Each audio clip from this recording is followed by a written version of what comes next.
Bienvenidos y bienvenidas.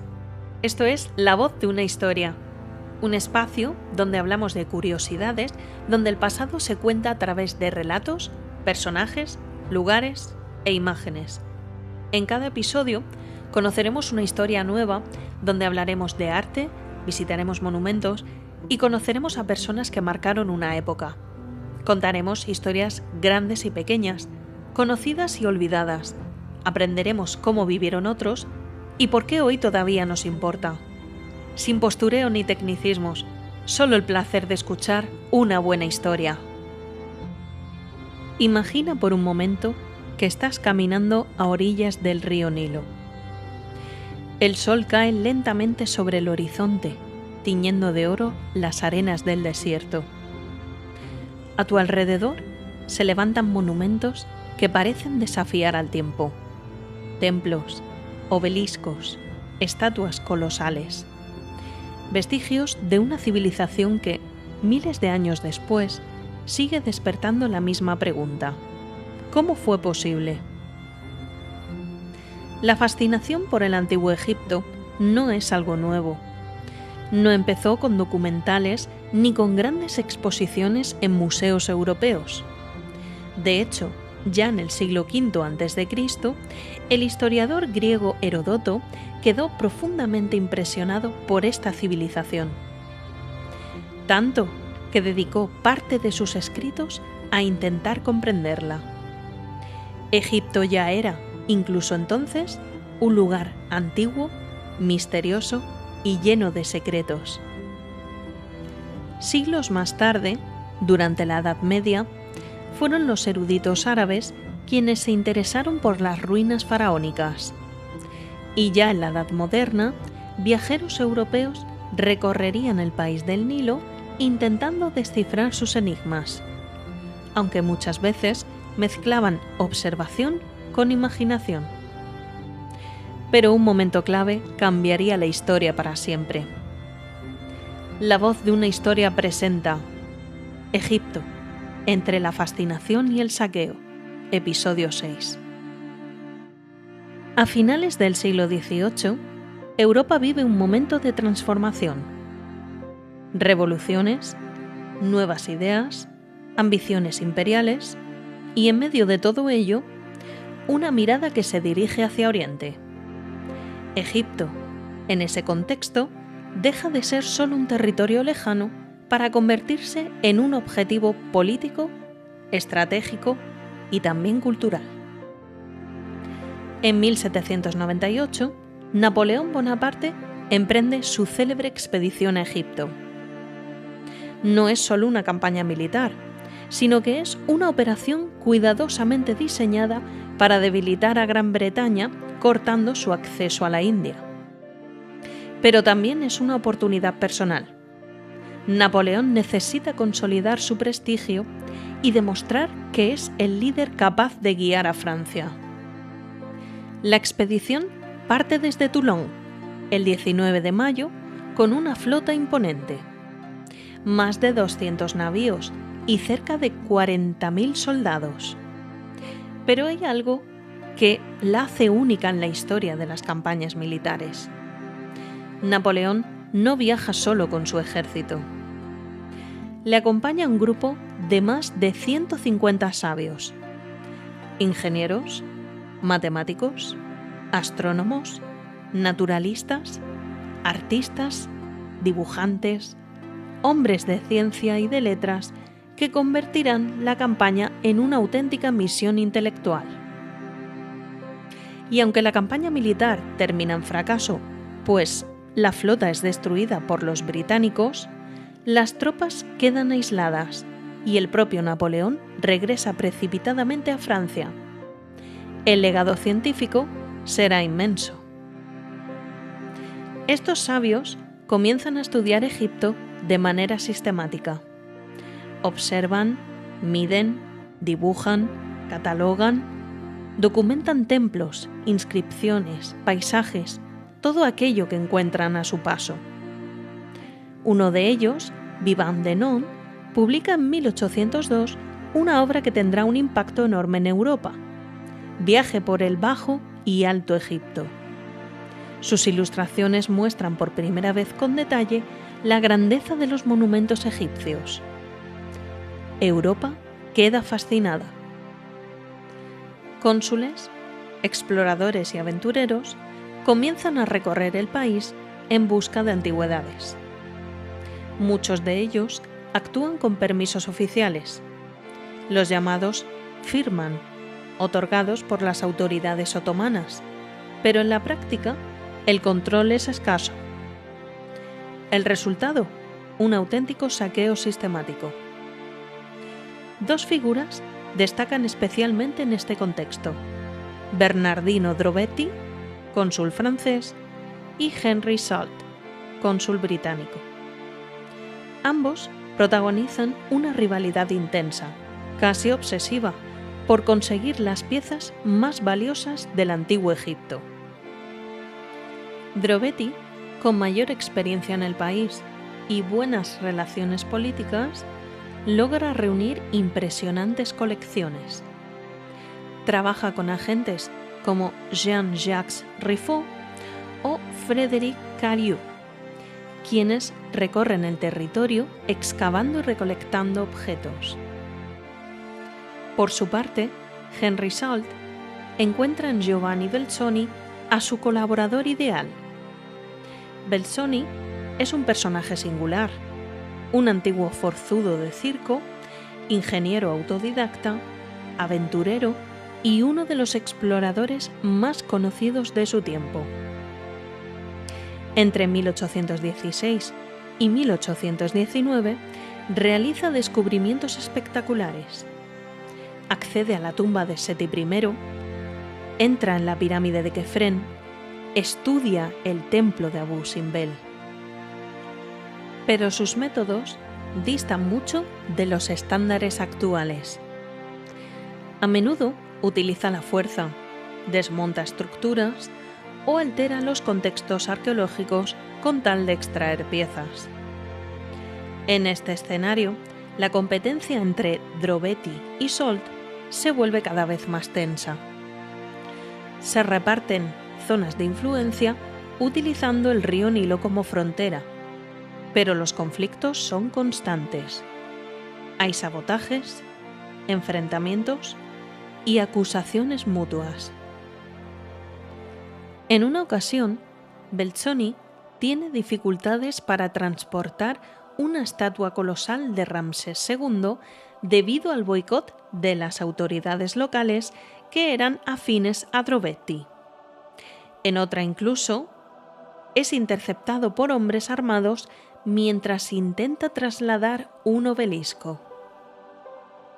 Incluso se producen actos de sabotaje directo, como la destrucción de piezas previamente preparadas para su transporte. Es una guerra silenciosa, pero profundamente destructiva.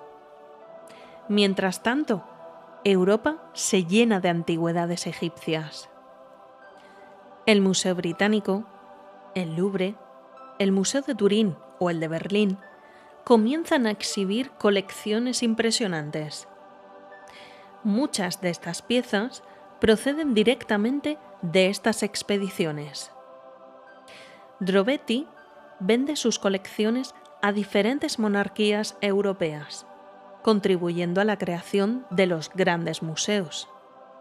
Salt, por su parte, también reúne varias colecciones que terminan en Londres, París o subastadas en el mercado a particulares. El patrimonio egipcio sufre un auténtico saqueo. Pero en medio de este contexto surge un avance fundamental. En 1822, Jean-François Champollion logra descifrar los jeroglíficos egipcios. Hasta ese momento, las inscripciones eran incomprensibles. Se podían ver, copiar, pero no leer. La clave fue la conocida Piedra de Rosetta, descubierta durante la expedición napoleónica. En ella aparece un mismo texto en 3 escrituras: la jeroglífica, la demótica y la griega. Al comparar estos textos, Champollion consigue establecer un sistema de correspondencias y finalmente entender el funcionamiento de la escritura egipcia.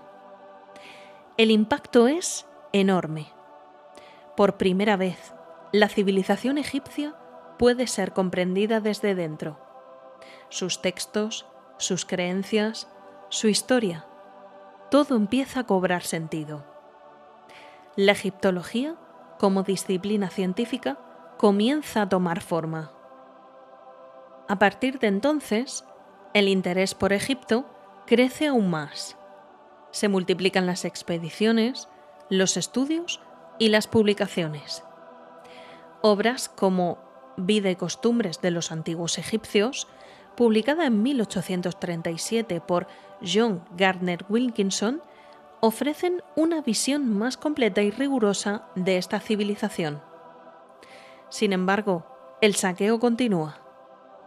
Y no será hasta mediados del siglo XIX cuando empiece a producirse un cambio significativo. Ese cambio tiene nombre: Auguste Mariette. Cuando llega a Egipto, en 1850, lo hace con la intención de adquirir manuscritos. Pero pronto se da cuenta de la situación crítica del patrimonio arqueológico egipcio. Decide entonces iniciar excavaciones por su cuenta, lo que le lleva a descubrir el Serapeo de Saqqara, un complejo funerario de enorme importancia. Pero más allá del hallazgo, Mariette comprende algo esencial: es necesario proteger el patrimonio egipcio. En 1858 logra la creación del Servicio de Antigüedades Egipcias, junto con el Museo de Bulaq, precursor del actual Museo Egipcio de El Cairo. Por primera vez se establece una institución dedicada a conservar y estudiar el legado faraónico dentro del propio país. Aunque las dificultades continúan, ya que las autoridades egipcias siguen regalando piezas a dignatarios extranjeros, se inicia un proceso de cambio. La arqueología comienza a profesionalizarse. Las excavaciones se vuelven más rigurosas, se documentan los hallazgos, se intenta preservar el contexto de los objetos. Figuras como Gastón Maspero continúan esta labor, luchando contra el saqueo y descubriendo importantes yacimientos como el escondrijo de Deir el-Bahari, donde se encontraron las momias de varios faraones. A finales del siglo XIX, la egiptología se consolida como una disciplina científica. Se abandona progresivamente la mentalidad colonialista para extraer objetos para museos europeos y se empieza a valorar la importancia de conservar el patrimonio en su lugar de origen. Investigadores egipcios se incorporan al estudio de su propia historia. Y así, poco a poco, Egipto deja de ser visto como un botín y empieza a ser reconocido como un legado cultural de la humanidad. Hoy, cuando contemplamos un sarcófago en un museo o admiramos un obelisco en una ciudad europea, es fácil centrarse solo en su belleza. Pero detrás de cada pieza hay una historia. Una historia de descubrimiento, pero también de expolio. De curiosidad, pero también de ambición. La egiptología nació entre luces y sombras. Y entender ese origen nos permite mirar el pasado con una perspectiva más crítica y más completa. Porque la historia no es solo lo que ocurrió, también es cómo decidimos recordarlo. Y quizá la próxima vez que veas una estatua egipcia tras una vitrina, te hagas una pregunta sencilla, pero incómoda. ¿Cómo llegó hasta aquí? Y si algo nos enseña esta historia, es que las civilizaciones no solo dejan huellas en la arena del tiempo, también dejan preguntas. Preguntas sobre quiénes fueron, sobre cómo vivieron y sobre qué hacemos nosotros, siglos después, con ese legado. Egipto nos habla de eternidad, de monumentos pensados para desafiar a la muerte, de una cultura que convirtió el arte en un lenguaje sagrado. Pero también nos recuerda que el pasado puede ser admirado o apropiado, protegido o saqueado. Y sin embargo, esta fascinación por las grandes civilizaciones y culturas no termina aquí. Porque si dejamos atrás las arenas del Nilo y viajamos hacia el oeste, hasta el sur de la península ibérica, encontraremos otro lugar donde la historia, el arte y el poder se entrelazan de forma única. Un lugar donde los muros también hablan, donde cada detalle tiene un significado, donde la belleza no es casual, sino profundamente simbólica. En el próximo episodio nos adentraremos en uno de los conjuntos monumentales más fascinantes del mundo, la Alhambra de Granada, su historia, su arte y los secretos que aún guarda entre sus muros. Porque al final, todas las grandes culturas tienen algo en común, que nunca dejan de contarse. Esto ha sido La voz de una historia con Rebeca Martínez. Gracias por escuchar.